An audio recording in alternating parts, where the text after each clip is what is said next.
Hello, Baltimore. I am City Council President Nick Mosby, and the 73rd City Council was inaugurated 1 year ago.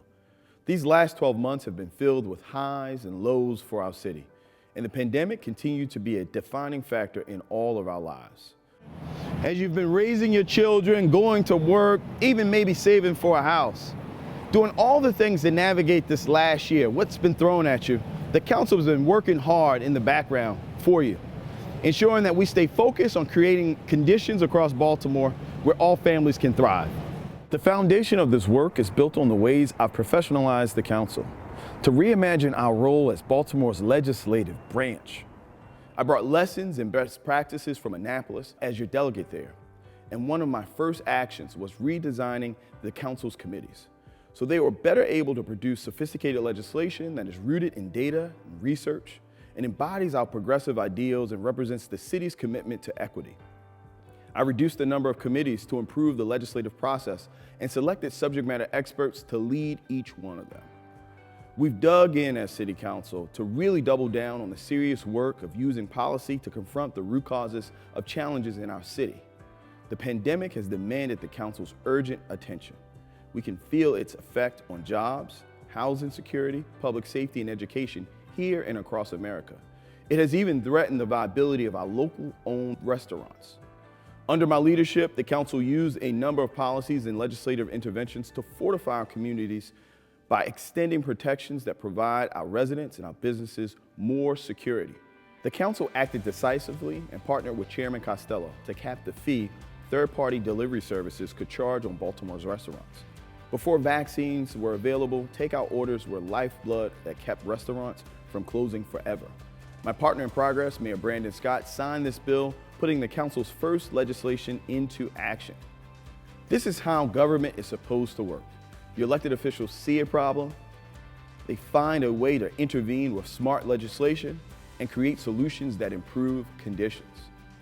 In conjunction with Chairwoman McCray, we launched the Suicide Prevention Legislative Workgroup to help ensure residents have access to mental health treatment, especially as the pandemic has increased suicides among African Americans in Maryland. As a result of this group's ongoing commitment to improving the social safety net, Baltimore will have its first suicide prevention coordinator in the health department. The first of the three major legislative packages guarantees more families will be able to access safe and quality housing. Under a bill that Vice President Sharon Green Middleton championed, renters can receive up to $2,000 towards security deposits. Anyone who has ever struggled knows the security deposit is one of the biggest barriers to housing. Once renters are in their homes, Chairman Robert Stokes' late fees legislation provides a grace period to give them a buffer. And finally, our just cause legislation by Councilman Tony Glover offers an innovative approach to protecting renters from evictions. Together, these legislative solutions offer a wraparound support that means more Baltimore families can rest a little easier in security of their own homes. The council's work continues with the introduction of my bill to bring back dollar homes for legacy residents and city workers who live in disinvested communities, as well as folks on housing choice vouchers. Working with my partners on the council, we also want to create programs that would provide $25,000 grants to help residents pay for repairs on their homes and give $5,000 to seniors at risk of losing their homes due to predatory mortgage practices. This work fulfills the unanimous pledge the council made to join the Biden-Harris administration and partner with the U.S. Department of Housing and Urban Development to house America by leveraging federal resources, including the American Rescue Plan funds. The council is using our oversight authority to ensure the $641 million that Baltimore is set to receive of the American Rescue Plan is invested and not merely spent. I've called for quarterly oversight hearings, publicly reported data and analysis, as well as ongoing equity assessments.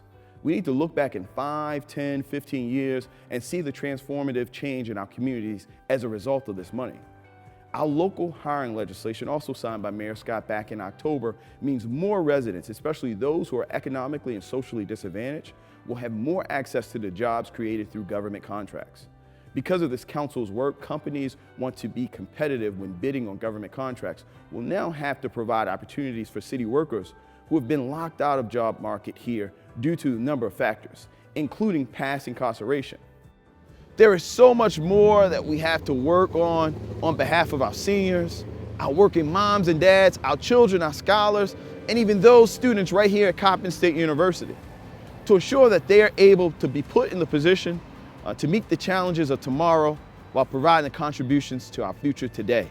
Our work to improve environmental justice, the Dante Barksdale Career Technology Apprenticeship Fund, the Baltimore Business Inclusion and Empowerment Legislation Package, and my persistent and vocal efforts as chair of the Board of Estimates to give minority, women, and local-owned companies a better chance of landing government contracts and a true seat at the table. We've done all of this, and we are just getting started. In my first year as your City Council President, I have worked tirelessly to show what's possible. Happy holidays, Baltimore, I love you.